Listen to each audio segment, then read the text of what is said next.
Alright, lovely viewers, I need to tell you about something real special. Blue Apron. Blue Apron is the #1 fresh ingredient and recipe delivery service that makes incredible home-cooked meals accessible to anyone, even us here at Death Battle Labs. Sign up now at blueapron.com/desk and get your first 3 meals free, with free shipping! Like the salmon piccata with orzo and broccoli. Just remember, that's blueapron.com/desk. Now, let's start the show.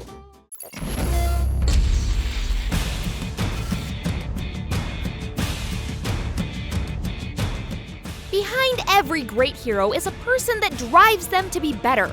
You got your Lois Lanes, your Samwise Gamgees, you know the people I'm talking about. They're often physically weak, but morally they're the titans that hold up the hero's world. Out of all the second fiddles, none plays as well as Batman's badass butler, Alfred Pennyworth. I'm Jocelyn the intern. I do all the research nobody else wants to, straight from the desk of Death Battle. Ah, Alfred. His job is tireless and nearly thankless. Much like mine. Yet he always goys above and beyond the call of duty. It's pretty clear that without Alfred, there is no Batman, or at least not the one we know and love. However, that wasn't always the case. Now, you might assume since Alfred has always been with Bruce Wayne in the modern story, he's always been a part of the Bat cast. Believe it or not, Robin, specifically Dick Grayson, actually predates Alfred. It wasn't until 1943, about 5 years after Batman's first comic, that Alfred hit the pages. On top of all that, the only reason Alfred was added to the comic was because Batman was about to hit the big screen for the first time. It was decided that Batman's first film adaptation needed a comic relief character. So they made one, the bumbling butler Alfred. The curse of the Tottenhams! You frighten as easily as our spineless friend downstairs. However, these days, Alfred is quite the opposite. Not only is he an excellent detective, he's also more than capable of getting his hands dirty. Like that time he killed a ninja with a penny! Yeah, okay, sure, maybe the penny was like 10 feet tall and all Alfred really did was push it onto the guy. But what's really important is the fact that he made a pun right after crushing a guy. Now that's comic relief done right.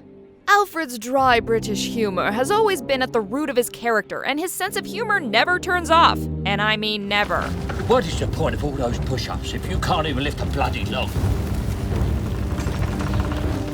Alfred doesn't even care if he's talking to superhumans, like the Flash. He still doesn't let up. Hey, that's a giant dinosaur. And I thought Batman was the detective. But when words won't do, Alfred will throw down with just about anyone. I mean, he punched Deathstroke in the face for crying out loud. He's even shot a Predator once. All this makes you wonder, though, what if Alfred got his hands on some superpowers? What kind of badass would he be then? How about the kind of badass that would headbutt Superman? I mean, who in their right mind headbutts the Man of Steel? And then he proceeds to beat the shit out of poor old Clark Kent. This is Alfred we're talking about here. Batman's old wisecracking butler opening up a can of whoop-ass on the nearly invincible OG hero. I mean, he kicks him in the face so hard that his shoe explodes. Now, if you're wondering how Alfred did this, let me explain. In the Injustice Gods Among Us storyline, there are these little convenient super pills that make anybody who takes one into a superhuman. Apparently, when Alfred becomes a superhuman, you do not want to piss him off.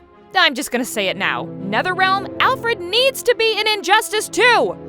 I would so main him. Well, speaking of buttling, I have to go clean up after the office goose that lives in the ceiling. So while I'm doing that, why don't you guys like, subscribe, and watch another video while you're at it? See you next time.